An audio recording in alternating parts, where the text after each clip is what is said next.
আলাইপুর রাজবাগ মাধ্যমিক বিদ্যালয়ের সকল শিক্ষার্থী এবং অভিভাবকদের জানাই আমার আন্তরিক শুভেচ্ছা এবং অভিনন্দন। আমি দিলীপ কুমার মণ্ডল, সহকারী শিক্ষক, আলাইপুর রাজবাগ মাধ্যমিক বিদ্যালয়, কৈবাজার, বটিয়াঘাটা, খুলনা। আমার আজকের বিষয় ফিনান্স ও ব্যাংকিং নবম শ্রেণীর অর্থের সময় মূল্য, অর্থাৎ এটি তৃতীয় অধ্যায়। আমি এর আগেও এই অধ্যায়ে একটি ক্লাস তোমাদেরকে আমি নিয়েছি। আমার আজকের ক্লাসের যে শিক্ষণফল, অর্থাৎ এই ক্লাস শেষে তোমরা কি শিখতে পারবে সেটা হলো চক্রবৃদ্ধিকরণ প্রক্রিয়ায় কিভাবে অঙ্ক সমাধান করতে হয়। তার আগে একটু আসি চক্রবৃদ্ধিকরণ যে প্রক্রিয়া এটি কি।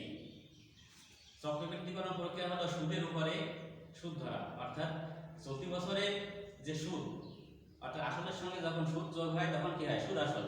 এই সুদ আসলের উপরে পরবর্তী বছরে আবার সুদ ধার্য করা হয়। এটাই হলো চক্রবৃদ্ধিকরণ প্রক্রিয়া। অর্থাৎ ধরি যে চলতি বছরে 100 টাকা, এর উপরে 10% সুদ যদি ধরা হয় তাহলে আসবে কত, 10 টাকা। অর্থাৎ তাহলে আমার সুদ আসল কত হবে, 110 টাকা। এটা হলো প্রথম বছর, এটা হলো প্রথম বছর। এভাবে যদি দ্বিতীয় বছরে যদি সুদ দেওয়া হয় তখন আমার হিসাব করা হবে এই 110 টাকার উপরে যদি 10% সুদ দেওয়া হয় তখন হবে 121 টাকা। এভাবে 3 বছর, 4 বছর, 5 বছর, 10 বছরই আসছে কেন, আমার এই সুদ আসলটাকেই পরবর্তী বছরে আসল হিসেবেই ধরা হবে। অর্থাৎ এটাই হলো চক্রবৃদ্ধিকরণ প্রক্রিয়া।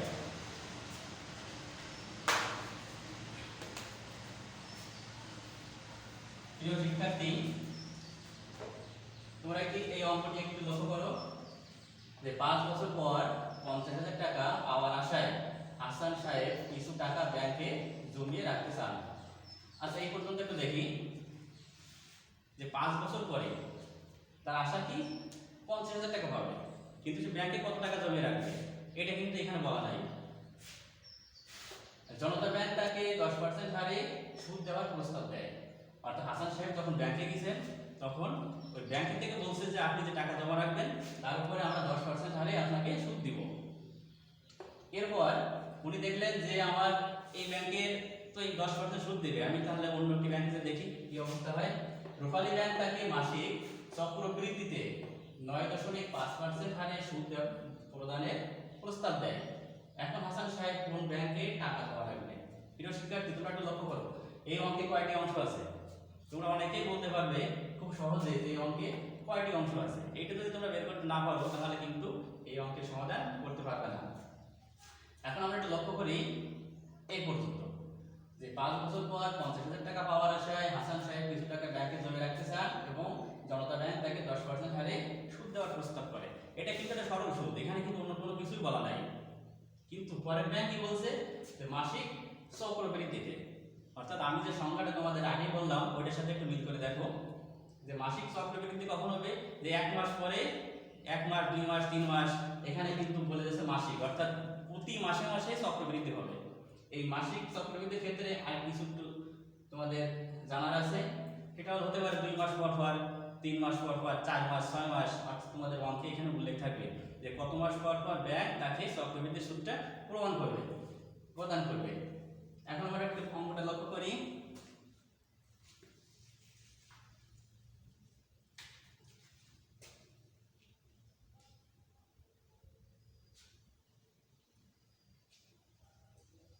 যেহেতু আমি দুটো ব্যাংকের নাম উল্লেখ করেছি, সেই দুটো ব্যাংকের নাম দিয়েই আমি অঙ্কটা শুরু করব।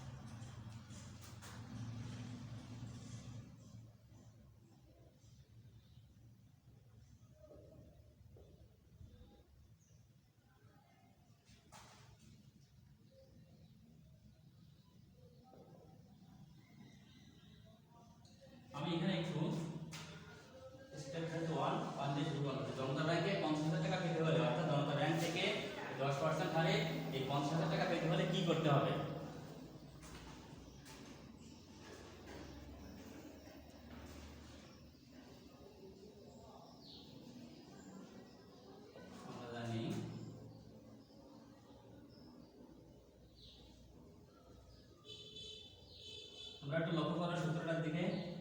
আমি কেন এই সূত্রটি লিখলাম, এখানে তো আরো একটা সূত্র আছে, এফ ভির একটা সূত্র আছে, ডি ভির একটা সূত্র আছে। এখানে যেহেতু আমি ভবিষ্যতে টাকাটা পাবে, হাসান সাহেব ভবিষ্যতেই 50,000 টাকা পাবে, তাহলে তার বর্তমান টাকাটা কিন্তু এখানে দেওয়া নাই। আমাকে কি দেওয়া আছে? এফ ভি, ফিউচার ভ্যালু, অর্থাৎ তার ভবিষ্যৎ এই টাকাটা পাবে, কিন্তু বর্তমানে টাকাটা দেওয়া নাই। সেহেতু আমাদের এই সূত্রটি এখানে প্রয়োগ করতে হবে।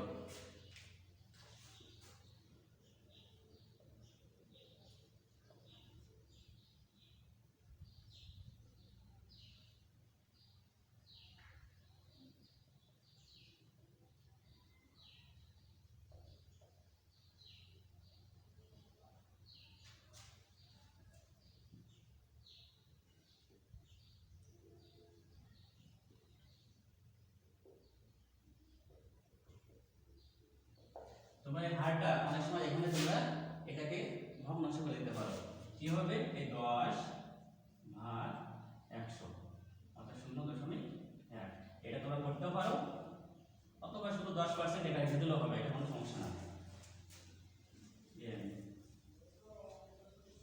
সময়, সময়টা এখানে উল্লেখ করা আছে, অঙ্কে লক্ষ্য করো। প্রথমে দেওয়া আছে 5 বছর।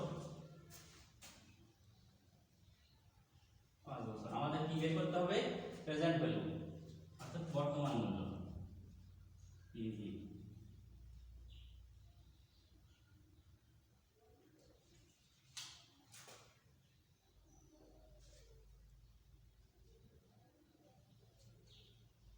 যে বর্তমান মূল্য করতে হয়, অর্থাৎ আমাদের বর্তমান মূল্য কত। এখন আমরা এই সূত্রে যদি এইগুলো সবই প্রয়োগ করি, তাহলে আমরা খুব সহজেই পেয়ে যাব।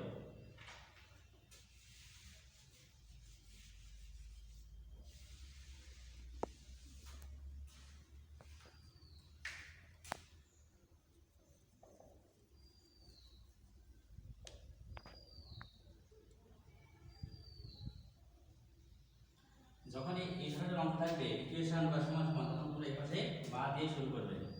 বা P V is equal to F V, আমাদের এখানে অঙ্কে দেওয়া আছে 50,000 1 প্লাস আইটাকে দেখো আমি এখানে বের করে দেখাইছি 0.1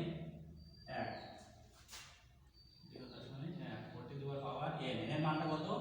এই যে 5 বছর।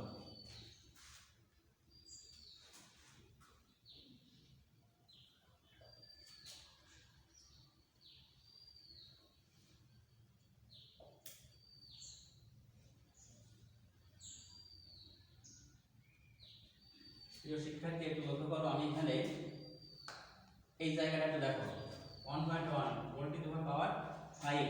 এখানে যত বছর থাকবে এটাকে ততবার গুণ করতে হবে। যাদের সায়েন্টিফিক ক্যালকুলেটর নাই তারা কি করবা? এইভাবে গুণ করতে হবে। কিন্তু এখানে একটা প্রশ্ন আছে যে এখানে যদি বছর যদি আমার 10 বছর বা 15 বছর হয়, তখন আমি সেক্ষেত্রে কি করব? সেক্ষেত্রে সাধারণ ক্যালকুলেটরে এই অঙ্কটা করা যাবে না। সায়েন্টিফিক ক্যালকুলেটরে তোমাদের দেখবা এরকম একটা বাটন আছে, সেখানে 1.1 এই বাটনে চাপ দিয়ে যত বছর তত বছর দিলে এই অঙ্কে চলে আসবে। ঠিক আছে? তাহলে এটাতে করলে হবে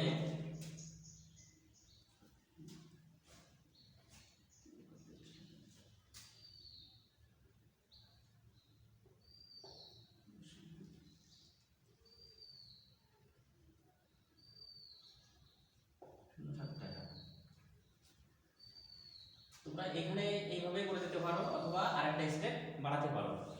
এখানে কি বলছে লক্ষ্য করো, সাধারণ ক্যালকুলেটর করতে গেলে এভাবে করতে হবে, কিন্তু যদি সায়েন্টিফিক ক্যালকুলেটর থাকে সেক্ষেত্রে 1.1 এই পাওয়ার বাটনে এখানে চাপ দিবে এবং যত বছর থাকবে দিলে এটা চলে আসবে। এখন দেখো, হাসান সাহেবকে জনতা ব্যাংক যে প্রস্তাব দেয়, সেখানে তাকে বর্তমানে কত টাকা জমা রাখতে হবে? 31,046 টাকা, দশমিক সামথিং। অর্থাৎ এই টাকা জমা রাখলে 10% হারে 5 বছর শেষে সে কিন্তু 50,000 টাকা পাবে। কিন্তু অপর আরেকটা ব্যাংক কিন্তু তাকে আরেকটা প্রস্তাব দিছে যে মাসিক চক্রবৃদ্ধিতে 9.5% হারে। হারটা একটু লক্ষ্য করো, আগের হারটা কিন্তু বেশি ছিল আর এই হারটা কিন্তু একটু কম, কিন্তু তাকে আরেকটা কিন্তু প্রস্তাব দিয়েছে যে মাসিক চক্রবৃদ্ধি। এখানে কিন্তু একটা লোভনীয় প্রস্তাব যে প্রতি মাসে মাসে সুদের হারটা কিন্তু বাড়বে। সেক্ষেত্রে সে কি করেছে, তার কিন্তু একটু ভাবতে হচ্ছে যে তাহলে আমি কোন ব্যাংকে টাকা রাখবো। এই ক্ষেত্রে যখন যে টাকা রাখবে তাহলে আমাদের দেখতে হবে যে প্রেজেন্ট ভ্যালু এইটা আর ওইটার সাথে কম্পেয়ার করে তখনই আমাদের বের করতে হবে যে কোন ব্যাংকে সে টাকা রাখবে। তোমরা এটা একটু টুকে রাখো, আমি এখন দ্বিতীয় স্টেপে আসি।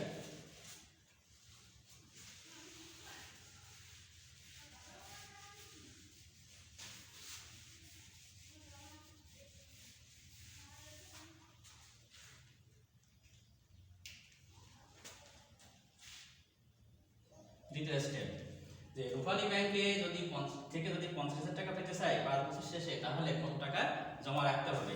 তাহলে এই ক্ষেত্রে আমাদের চক্রবৃদ্ধিকরণ, যেহেতু এই চক্রবৃদ্ধি উল্লেখই আছে যে চক্রবৃদ্ধিতে এই ধরনের কথা উল্লেখ থাকে মাসিক, তাহলে সহজে এই দুটো সূত্র আমাদের প্রয়োগ করতে হবে। চক্রবৃদ্ধির দুটো সূত্র আছে, একটা হচ্ছে ফিউচার ভ্যালু আর একটা হচ্ছে প্রেজেন্ট ভ্যালু। এখানে যেহেতু আমাদের প্রেজেন্ট ভ্যালু বের করতে হবে, সেটা তোমার প্রেজেন্ট ভ্যালু সূত্রটি ব্যবহার করব। কি আমরা কি জানি,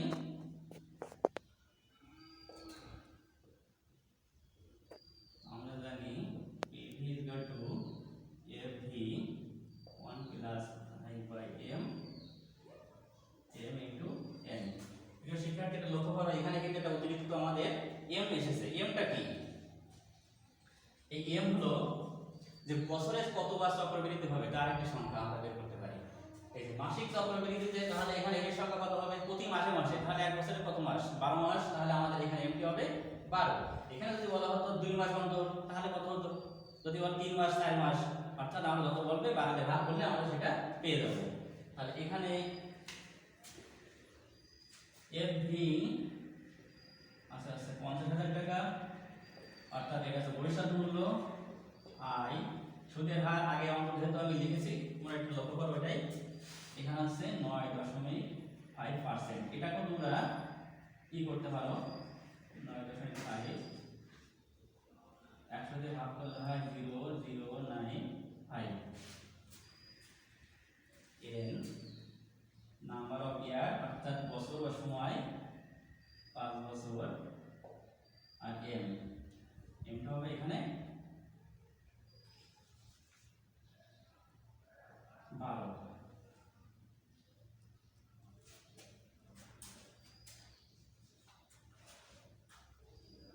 আর এমটা হচ্ছে এখানে 12। দেখো এমটা হচ্ছে বছরে কতবার চক্রবৃদ্ধি হয়, এম এর কথা হচ্ছে বছরে চক্রবৃদ্ধির সংখ্যা।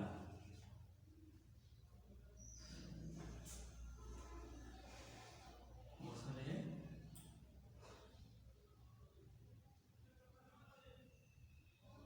চক্রবৃদ্ধির সংখ্যাটাই হচ্ছে এম। কতবার? এই 12 বার। ঠিক আছে, যেহেতু প্রতি মাসে মাসে চক্রবৃদ্ধি হচ্ছে, তাহলে আমাদের এই এম এর মান হবে 12।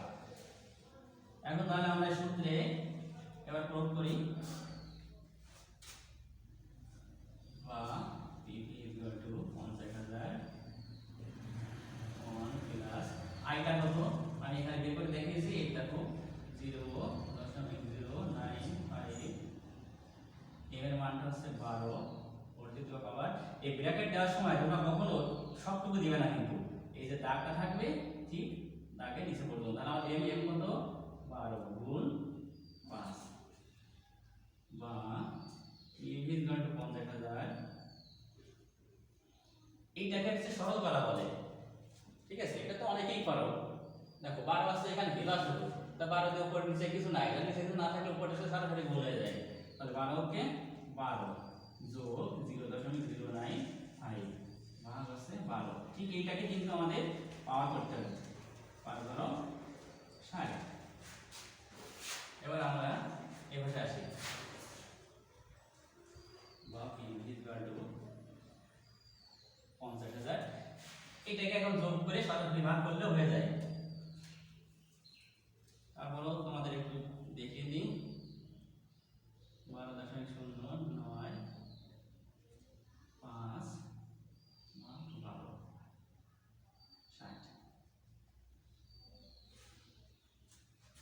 তোমরা এখানেই শেষ করতে পারো অঙ্কটা, অর্থাৎ এখানে করে এইটুকু কাজ এখানে করে শেষ করে দিতে পারো, আর এক স্টেপ না করে। 50,000 এটাকে ভাগ করলে হবে 0.007 পাওয়ার 60।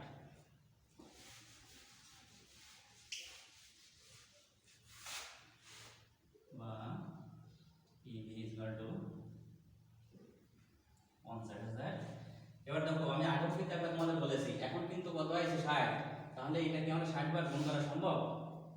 একেবারে এটা ইম্পসিবল বিষয়, কারণ এখানে ভুল হওয়ার সম্ভাবনা 100%। তাহলে এই অঙ্ক করতে গেলে আমাদের অবশ্যই সায়েন্টিফিক ক্যালকুলেটর ব্যবহার করতে হবে। আবারও তোমাদের মনে করে দিই, সায়েন্টিফিক ক্যালকুলেটরে এইরকম একটা বাটন আছে, অর্থাৎ এটি চাপার পর এখানে যত থাকবে সেটা চাপ দিলেই চলে আসবে। লেখা আসবে 1.6050। এবার এটাকে ভাগ করো,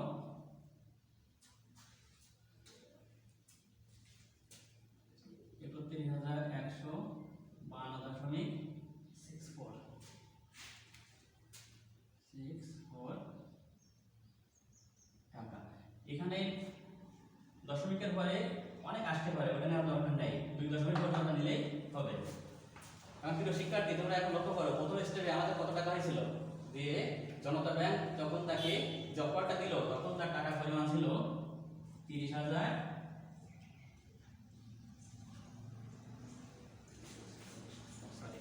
31,046 টাকা, 31,046.07 টাকা। এই দুটোর ভিতরে কম্পেয়ার করলে খুব সহজেই তো আমাদের একটি ধারণা আসবে। যদি দ্বিতীয় ব্যাংকে যখন চক্রবৃদ্ধির সুযোগ প্রদান করেছে অর্থাৎ 9.5% হারে, তখন তাকে কত টাকা জমা রাখতে হচ্ছে? 31,152 টাকা। এই টাকা যদি সে ব্যাংকে জমা রাখে তাহলে 5 বছর পরে সে 50,000 টাকা পাবে। কিন্তু প্রথম ব্যাংকে 31,046 টাকা জমা রাখলে সে কিন্তু 50,000 টাকা পাবে। তাহলে আমরা অর্থাৎ হাসান সাহেব কোন ব্যাংকে প্রস্তাব গ্রহণ করবে? অবশ্যই এটা, কারণ সে কম টাকা রাখতেছে, 50,000 টাকা পাচ্ছে। কিন্তু দ্বিতীয় ব্যাংকে তাকে কিন্তু এই 152 অর্থাৎ প্রায় 100 টাকা সামথিং, 100 টাকা বেশি রাখতে হচ্ছে। তাহলে সে কোন ব্যাংকে প্রস্তাব গ্রহণ করবে? অবশ্যই ব্যাংক রূপালী ব্যাংকের প্রস্তাব না, জনতা ব্যাংকের প্রস্তাব গ্রহণ করবে, কারণ এখানে তাকে কম টাকা রাখতে হচ্ছে এবং সেটা কাঙ্ক্ষিত ফলটা পেয়ে যাচ্ছে 5 বছরে। এই ধরনের কোনো অঙ্ক আসলে তোমাদের এই বই থেকে যে অঙ্কগুলো আসে সাধারণত এই ধরনের অঙ্কই আসে, ঠিক আছে? এই সেম এভাবে, তাহলে যে ব্যাংকের প্রস্তাবে টাকা কম টাকা হবে এবং তার কাঙ্ক্ষিত ফল হবে সেই ব্যাংকের প্রস্তাবই এখানে গ্রহণ করতে হবে। তাহলে হাসান সাহেব জনতা ব্যাংকের প্রস্তাবই গ্রহণ করবে।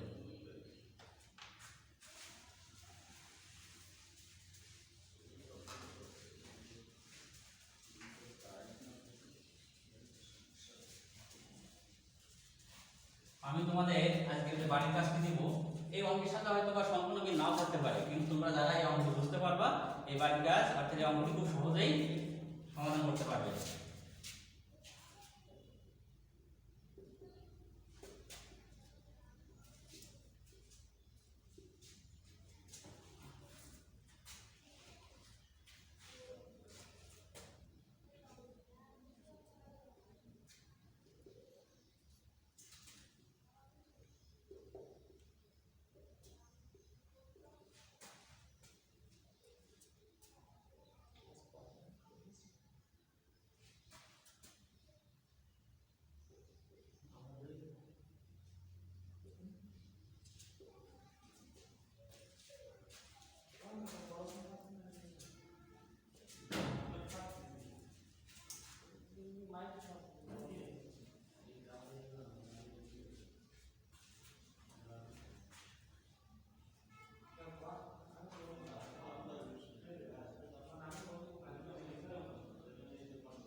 তোমরা লক্ষ্য করো যে বার্ষিক 10% হারে 1 লক্ষ টাকা পাওয়ার আশায় এখন ব্যাংকে জমা রাখলে, মানে এখন এই টাকাটা জমা রাখতেছে কত টাকা? 1 লক্ষ টাকা। 10 বছর বয়সে কত টাকা পাবে?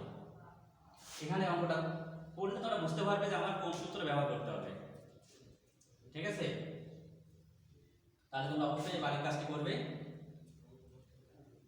আশা করি আমার এই ক্লাস থেকে তোমরা কিছুটা হলেও শিখতে পেরেছো।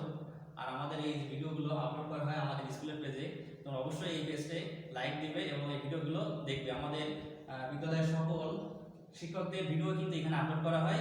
তোমরা অবশ্যই এই ভিডিওগুলো দেখবে। আর তোমাদের সকলের শারীরিক সুস্থতা কামনা করে আমার আজকের ক্লাস আমি এখানে শেষ করছি। সবাইকে ধন্যবাদ।